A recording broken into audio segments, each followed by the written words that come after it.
Hi, and welcome to Common Denominator, straight up conversations with me, Moshe Popack. Each week I chat with pioneers, innovators, and truly inspirational people to learn the steps they take to turn their ideas into reality.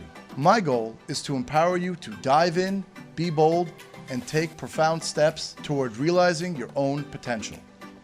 This week's guest is internationally renowned mentalist Guy Bavli, aka the Master of the Mind. Guy's performed over 6,000 live shows and appeared on NBC's Phenomenon and the History Channel's Stan Lee's Superhumans. He's bent spoons, driven blindfolded, and even stopped his own heart. He'll share the stories behind his most amazing illusions and even conduct one with me next. This is Common Denominator, straight up conversations with Moshe Popack. Now, here's Moshe. Hi, Guy. Hey, welcome Moshe. to the show. Welcome. Lovely place. Lovely to see you again. Thank you so much. So what exactly is a mentalist? Oh, my wife called me a mental case. A mentalist is somebody who is using the five senses that he has in order to create the illusion of the sixth sense. So a mentalist is somebody that knows how the secret and the delicacies of the human mind, together with many different other modalities, to create an entertaining experience of mind reading and telekinesis or other things that create, seem to be phenomena in the eyes of the beholder, but we just bring it into reality. You mentioned about the five senses. Yeah. How much does a typical human use of those five senses? Well, we all use the five senses if we are lucky enough to have them. We see, Right. we hear, we smell, we touch, we taste. So, but everything that we grasp, once you see something, it goes into your memory. Right. And if you've seen something scary, then the next time you'll see it, it will trigger something. It will be scared. So everything that we do goes into the blend of the memory and stays there. So everybody uses the five senses that we have. The idea is that, there is a perception about the sixth sense that it's only supernatural powers, people that, Right. have supernatural here or only on TV. And I don't believe in real supernatural powers. I believe in the natural powers that we have, and we can be better than what we are using many different skills that I've learned over the years. So we use the five senses, but we don't use the capacity. Humans don't use the capacity of the human mind as a potential. So in other words, you would say it's more real than illusion. A lot of your work. It's both. Right. It's both, because what is real and what is an illusion, So it's real in the terms of the results. The results of things that I do are real. If I bend something, it's bent. If I move something, it moves. If I read somebody's mind, I did it. Sometimes I succeed, sometimes I don't. The way to go there are different ways. Some of them can be illusions. Some of them can be psychological. It's Right. all blend of different arts. And how originally did you want to get into this space? Well, we are born, I would say, blank, Right. and we have DNA, so we get things that interest us more or less. But as a child, I always loved superheroes. I loved all these magical things, Superman, things like Sure. that. But I never could, I wanted to be a superhero. I could not be one because, a superhero has a six-pack and I was obese and I had a one-pack, Right. a big one-pack. So, I was the laugh of the class, and people bullied me all the time because I was this big, humongous kid. I was like 107 kilos when I was 11. If you can imagine, it's 237 pounds. I was Wow. big. So as a child, it's not something that is fun. I looked for a way of how can people see me and not see me as who I am and not who they look in their eyes as this obese child. So I've seen, Uri Geller on TV, if you know Uri Geller, the Sure, I've famous heard of Uri, psychic, yes. that today, he's a good friend, a wonderful person, but at that time, was becoming famous. And it just triggered something in me that, he doesn't look like he has a six-pack. He doesn't have a logo and a shirt and a cape. He was just a normal guy doing amazing things. I said, I want to do things like that. The closest that I could get there was through magic, through buying a magic box when I was 5 years old. accidentally. I saw that. I said, this is how I can do things like that. So I took what I've bought, and my mother bought me, and I start performing into people in my class, and people start liking what I do. I was very intuitive, and I knew how to talk. So in other words, your first kind of show was at 5 years old. The first time I started to learn and dig into it was when I was 5 years old. Most kids take those things, play with it for half an hour, a day or two. They put it back in the closet. I just played again and again and again and again. When you don't want to know how things are done, and your feedback and energy comes from how people react to you and the joy you give them. Sure. This is the thing. But my main goal was to transform the perception of people, to be liked by my friend and not to be bullied because of who I am. So instead of making fun of me, let's make fun with me. Right. That was my goal. I always try to, in the show, Common Denominator, I always try to bring out different people's stories. And it seems to me that this was a great tool how to move through life. In other words, saved my life. Right. It saved my life in general, through this and through many other things in my life. But it's not easy to be different as a child. Kids are mean, and they're not mean because they want to be mean, because that's the nature of kids. They don't think things, to the long term. So the transformation of people telling you all your life, you can't do this, you can't do this, you cannot run, you cannot play with us, you cannot. When people tell you, and that I learned later on, looking in my past, when people tell you cannot do this, it's not because you cannot do this, it's because they cannot do this. Right. For them it's impossible. But my goal is everything that is impossible, because people told me that I cannot do everything in my life. I want to show that I can do exactly what they said, double and double. Are there any illusions that you've done that are specifically memorable to you? Like, in other words, top one or two? A lot. Wow. That's a tough question, because, I do this for like 35 years. Sure. And to be honest, I do it for more than 35 years. I do it for 45 years, but it doesn't seem logical for people. So I always say less than what it is. Crazy things that I've done. First of all, personally, I like the simple stuff. But the really crazy things I've done were stopping my heart on few network TVs. Wow. At some point, I did it in one of my shows when I toured South America. And we did it with shadows. I wanted to have this big thing that my shadow is coming outside of my body, going on stage and coming back to me. So talking about like 20 years ago, I pushed the technology at that time to be very visual. But I've done it on a few TV shows. I bent a stop sign on TV, like a stop sign, In other words, just kind of using your what the audience is seeing, using your mind, and the stop sign is there. What they see is the stop sign start to bend, and then they come and they check it, they bang it, it's all steel, and all they can check everything. Wow. So that's something that I did. That was crazy. What else? I did few promotions, mainly in Germany, but in other countries, for car companies to drive blindfold. So and then a celebrity was next to me, and the mayor was covering my eyes with coins and duct tape and all that.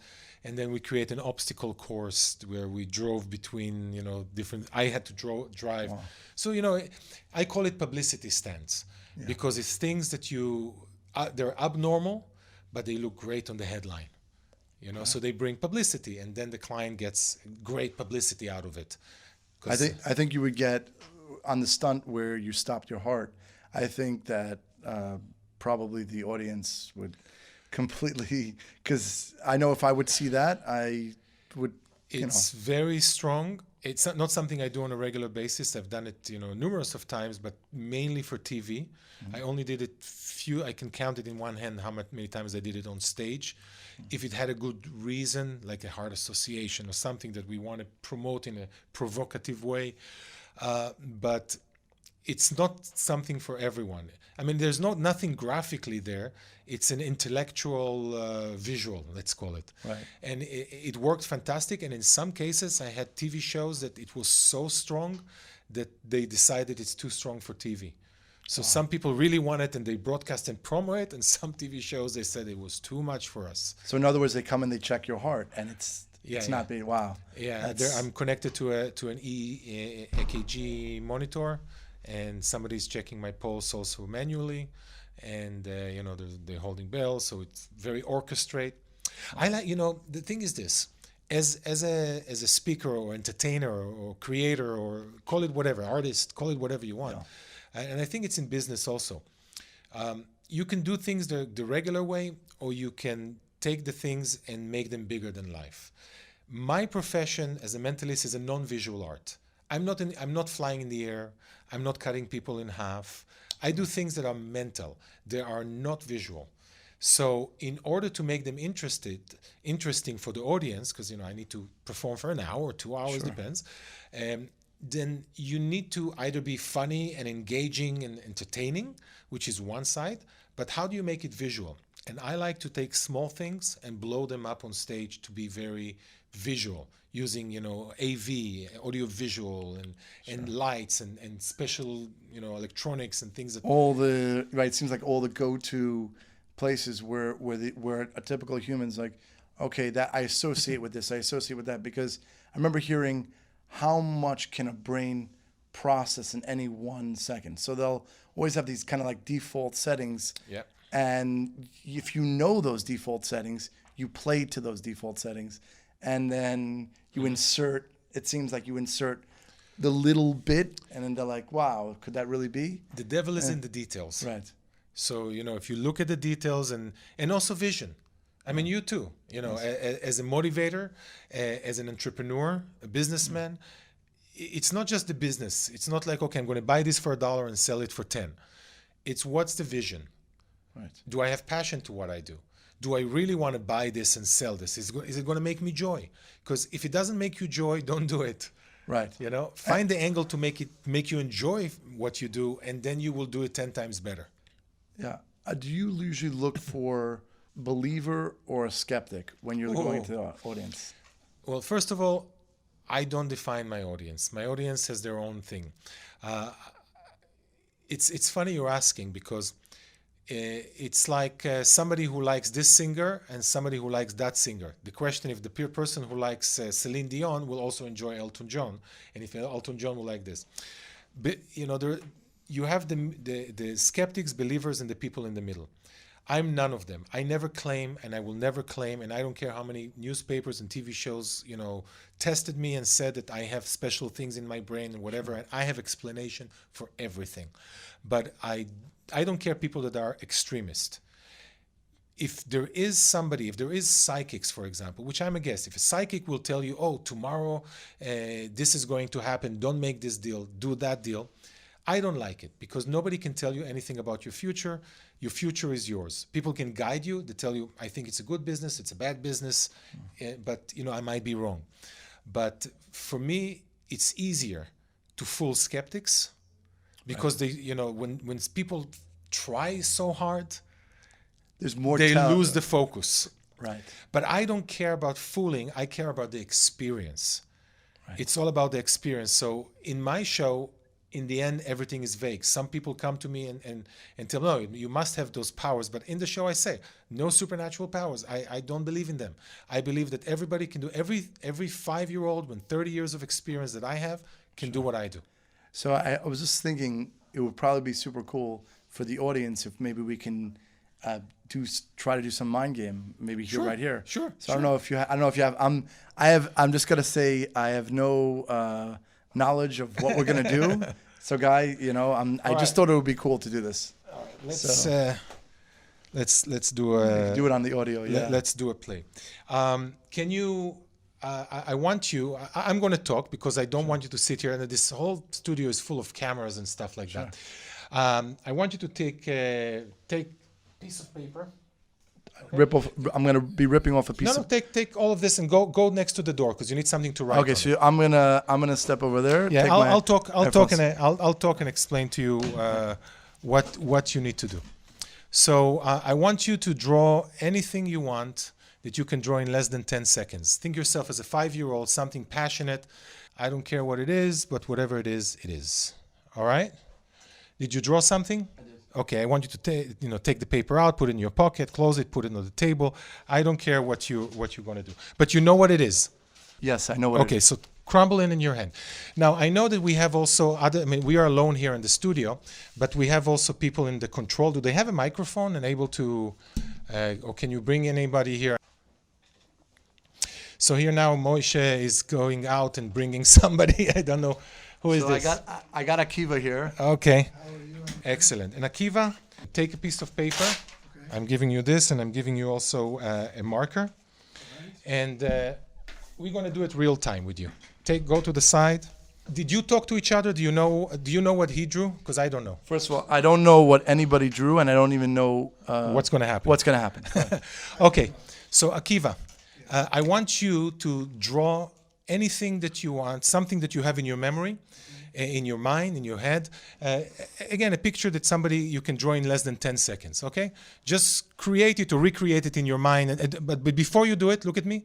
Look at me here, okay? And look at me. I'm drawing something here, and you can explain what's happening here. So guys looking at Akiva right now, before Akiva's going to put the marker to the paper, and he has his notebook open I drew something while he was looking at Akiva and myself.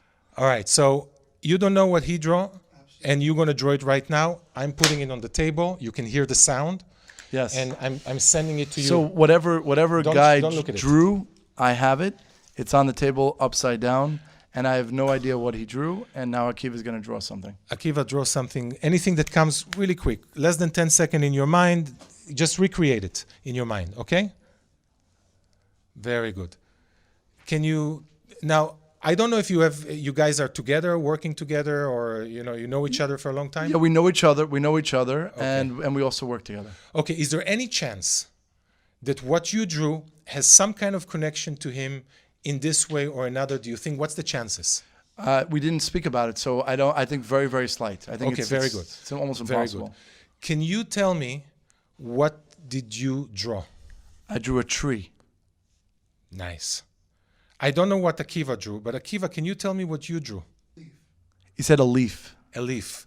Do you see any connection here for two people who work together that never spoke about this moment before? Wow. Now, I drew something. Can I turn over? Can I look at it? I'm going to turn over a guy's notebook here. Let's see what it says. Wow, it's a tree with a leaf. Oh my God. I don't know if you guys can see this because you're probably only hearing audio, but that's what I'm looking at. A tree with a leaf. This is unbelievable. But what's the chances you will have a leaf and you will draw a tree? We didn't talk no, about it we before. No, we did not. Anything, right? I tell you, I'm getting chills. I am in shock. I'm in shock. I'm looking at Akiva. I think he's in shock. And I got a souvenir here, a picture of the tree with the leaf. But by the way, I'm just wondering, with practice and training, can anybody become a mentalist? Everybody can buy a guitar and play, and learn. It doesn't going to make everybody a musician or guitarist or a singer. So you always need to have the talent. But more than talent is the passion. If somebody wants to be a singer and he doesn't have an amazing voice to sing, but he really wants to sing and he has the passion to it, he can be a singer. Rod Stewart is an example. He doesn't have an amazing voice, but he's an amazing singer because he brings passion to the singing. So everything is learnable, but you need to have a little bit of talent and a lot of passion. Well, I want to really thank you, Guy. So I'm still in shock. It's going to stay with me for a couple days. But if the audience wants to find out more about you, how can they do that? Just go to my website, masterofthemind.com. masterofthemind.com or guybavli.com, which is GUYBAVLI. Either of them will get you to the same place. Or just Google me and you'll find me. Or just go to Publix or Walmart and I might be there too, doing shopping for the family. So everything is possible. In the gas station, I'll be there too. Thank you so much, Guy. It's been a pleasure. Thank you, Moshe. Hope you enjoyed this episode of Common Denominator. Join me next week when my guest will be Warren Tuttle, an inventor advocate and the author of the new book, Inventor Confidential. Warren's helped launch numerous consumer products, resulting in over $1 billion in retail sales. If you're sitting on the next great idea but don't know how to bring it to the market, help is on the way. Have a great week, and we'll talk soon. Thanks for listening to the Common Denominator podcast. Join us next week for another inspiring, impactful, and empowering conversation. To learn more about Moshe, head to MoshePopack.com. If you enjoyed this episode, feel free to share it. And we'd be grateful if you could rate, review, and subscribe to the show.